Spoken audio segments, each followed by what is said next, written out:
155 pounds, your tail of the tape for Machashev versus Hamosh. Hamosh is the older man by 5 years. Machashev taller by 4 inches. He will have a slight half-inch reach advantage. All right, now for the particulars. Professional record, 10 wins, 2 losses. He stands 5 feet 6 inches tall, weighing in at 156 pounds.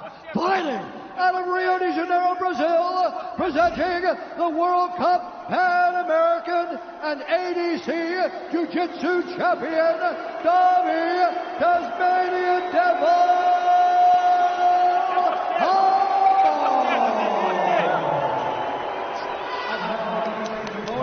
Fighting out of the red corner, a combat sambo fighter, holding a professional record, 17 wins, 1 loss. He stands 5 feet 10 inches tall, weighing in at 155 pounds.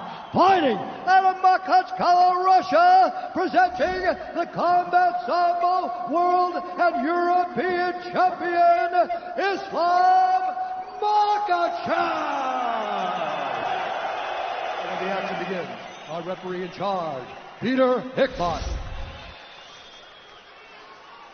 Peter Hickmott got the fresh fade for tonight. The beautiful Luciana Andrade getting ready for round 1 here. A lot of Makhachev support in this building. Davi Hamosh trying to mute the Abu Dhabi masses here. Makhachev is in red. Davi Hamosh is in black. Opens with an early kick to the body. Make the switch to Body Armor, the official sports drink of UFC. More natural, better sports drink. Grab one today at Speedway. That left high kick is one of Mahachev's best weapons. He lands it very well, especially on a southpaw. It's going to be there.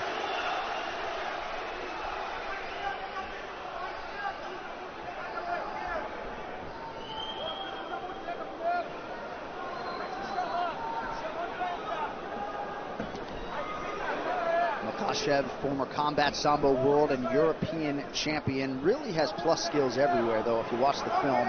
Outstanding jab, good in the clinch. Opportunistic submission game, knockout power.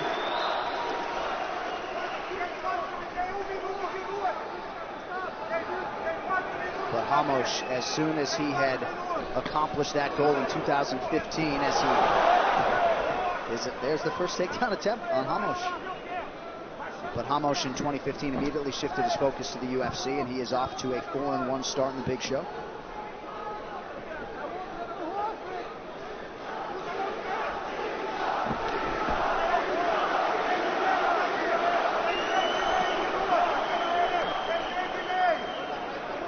Hamosh has worked so hard to try to close that gap between his grappling and his striking.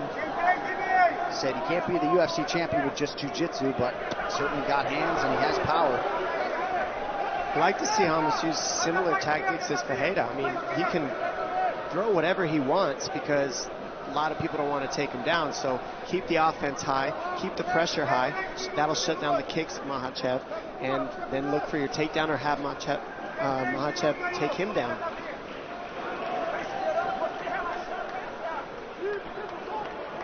13th pro fight for Hamosh. He has never been finished as an MMA pro, and he's trained a lot in Russia, so very comfortable with this Abu Dhabi backdrop tonight.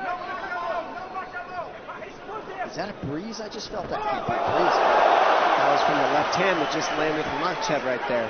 That's what you felt. That was fast and it was hard and it hit right on the button. And the longer Hamosh waits on Makhachev, it's going to be a long night for him. He needs to be first and needs to not be waiting to counter. Crowd chanting for Isslam Makhachev.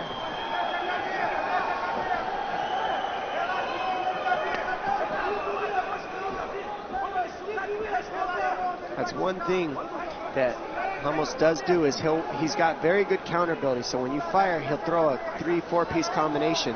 But a lot of times he's just waiting. And so is Makhachev. And that's what we're seeing right now. They're waiting on one another, looking to counter each other.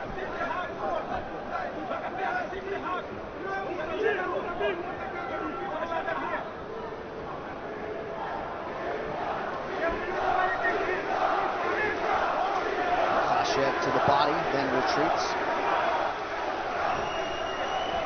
So far, it's been one strike at a time from these guys, and combinations really step things up and make things a little different.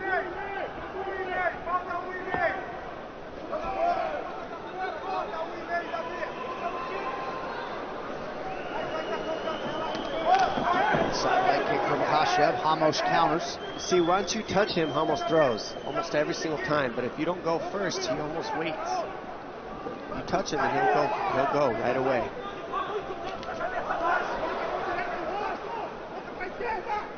Now Makachev mixing in the fakes. That'll offset the counters of Hamos. Excuse me.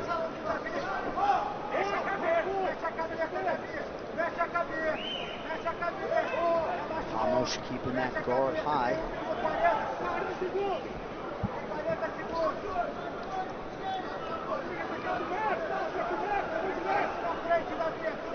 Crowd sort of waiting with bated breath for that Makhachev land.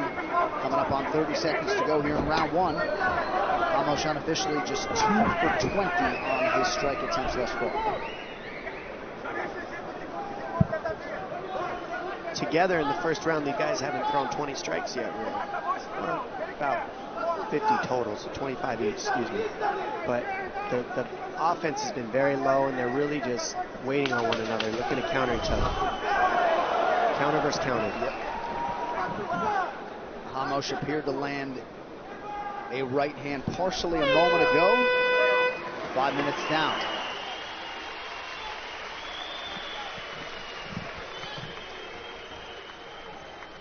To continue his ascent by turning back Dabi Hamos. Makhachev, the slightly busier and more effective striker in round one. Here's round two. And I love Hamos' corner saying you got to be first. I couldn't agree more. He's got to quit waiting and just go. Let his hands go and be first.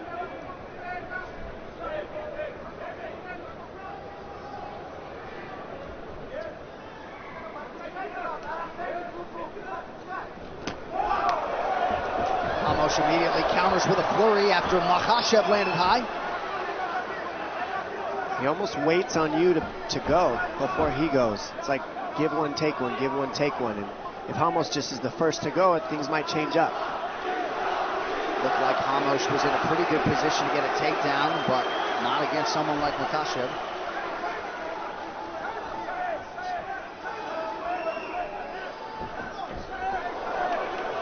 Makhachev absolutely deadly in that clinch setting. About a minute gone by here in round two. Makhachev lands to the bottom.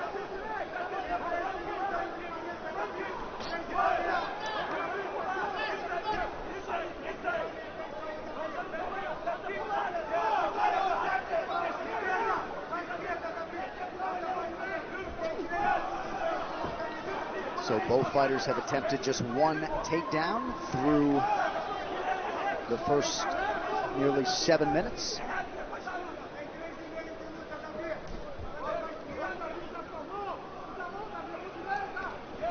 Makhachev starting to press forward, working off that jab out of the southpaw stance. And we said it in the earlier fight where if you get two strikers, in the very first fight of the night, if you get two strikers, a lot of times you see them grapple each other because they don't want to go against each other's strengths. And what we're seeing here is what it looks like two grapplers that don't want to go into each other's strengths, and so they're having a striking match. And it's just the way it goes sometimes.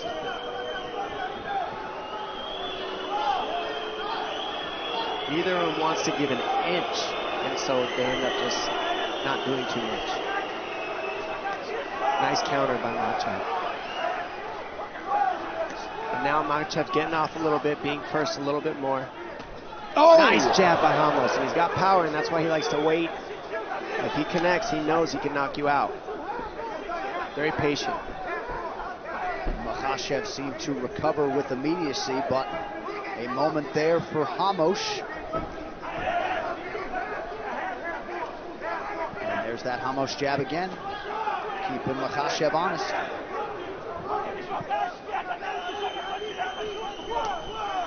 Beautiful handwork there by Makhachev.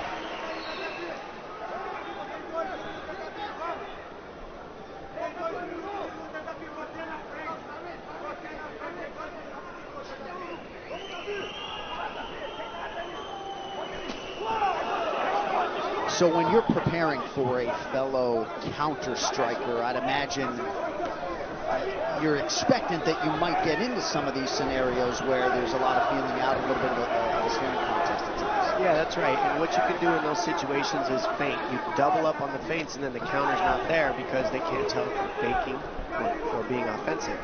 And the fakes aren't there for these guys, so that's what's happening. Machashev landed a big right hand a moment ago while backing up. Ramos a little bit bloodied now. Oh, big knee for Machashev. Machashev is just getting ahead on the big strikes landed by far. I mean, it looks like it's touched Ramos' nose. Looking a little red. No cuts yet. I don't know. I can't see a cut yet, but I think the nose is busted for sure.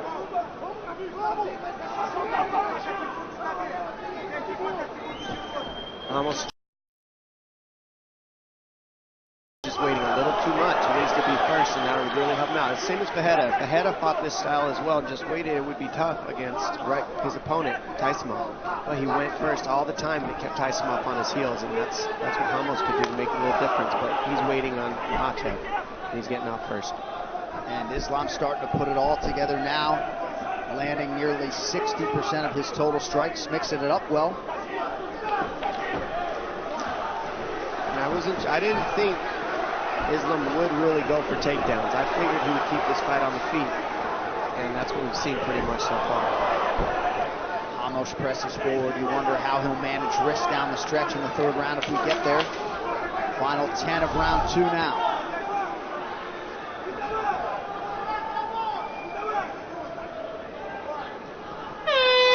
Good round for the Russian.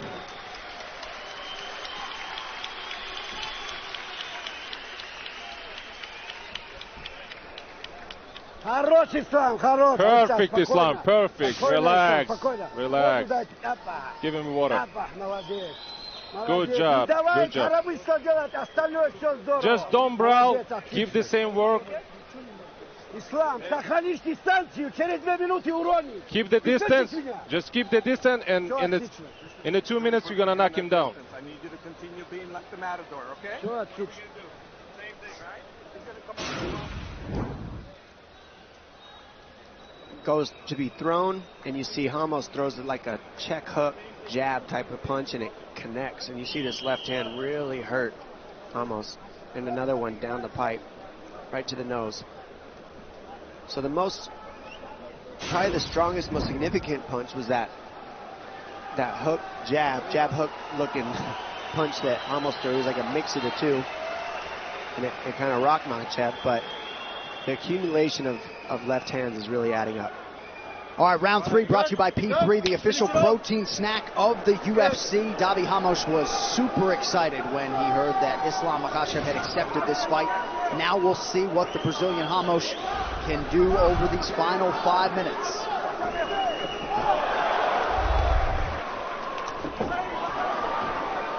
Oh, he gets him with the knee, and it hurts him. Huge knee! Ramos trying to recover. Oh, big punches. Huge punches landing. These guys are going after it right now. Makhachev wants that finish. And Ramos is able to get himself a little bit together, get the overhooks, buy himself some time. That's what that lock on his legs are doing. He's trying to get himself back together.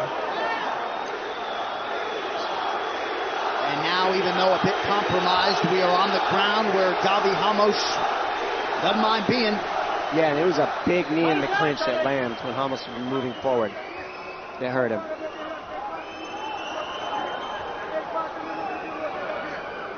And keeping Ramos' head up against the fence is a real smart tactic because of the way it's hard to move your hips there.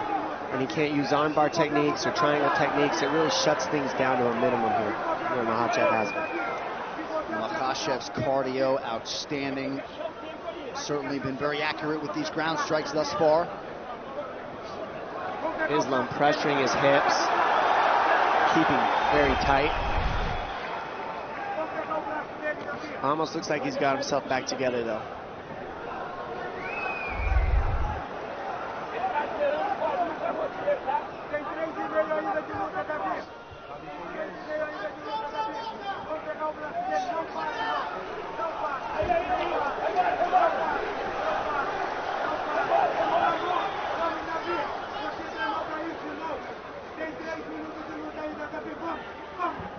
Fight fans, you at a UFC fight party or planning to attend a fight soon? Well, gear up with all things UFC, available now at UFCstore.com. From customized walkout hoodies to memorabilia, special promotions are happening now. Shop now at UFCstore.com.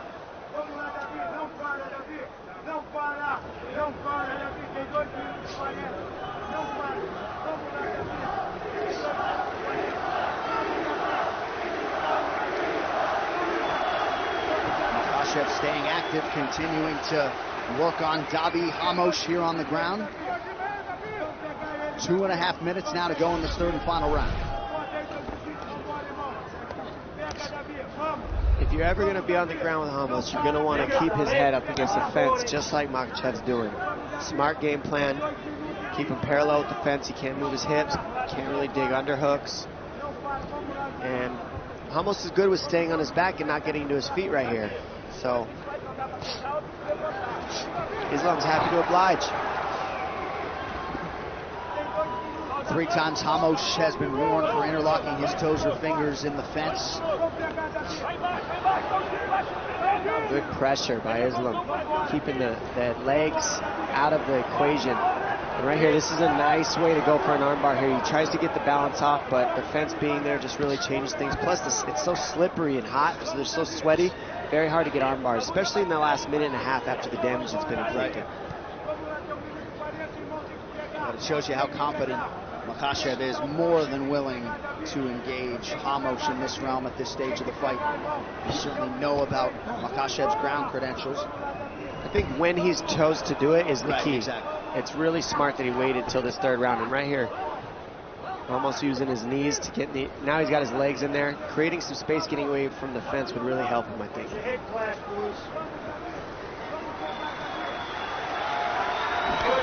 Appreciative crowd for these two warriors as we hit the final minute of the fight.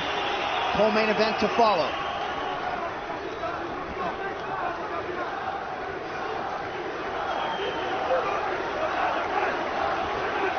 Crowd once again vocal in its support of Islam Makhachev. And you got to think if he wins tonight, likely to draw somebody else in that lightweight top 15. But what's so different about this fight scenario than a jiu-jitsu match is the fence. I mean, you can't move your hips. There's no space to create sweep scenarios. There's no he's looking for arm bars from here, but because the fence is behind, he can't really move the way he wants to create the sweep scenarios as well. So it just really limits you when your head's there. Some conversation is going on there, not sure exactly what. Final seconds of the fight. Islam Makhachev looking to put the finishing touches on what would be his 7th UFC win in 8 tries. Outstanding effort from the Dagestan native Islam Makhachev.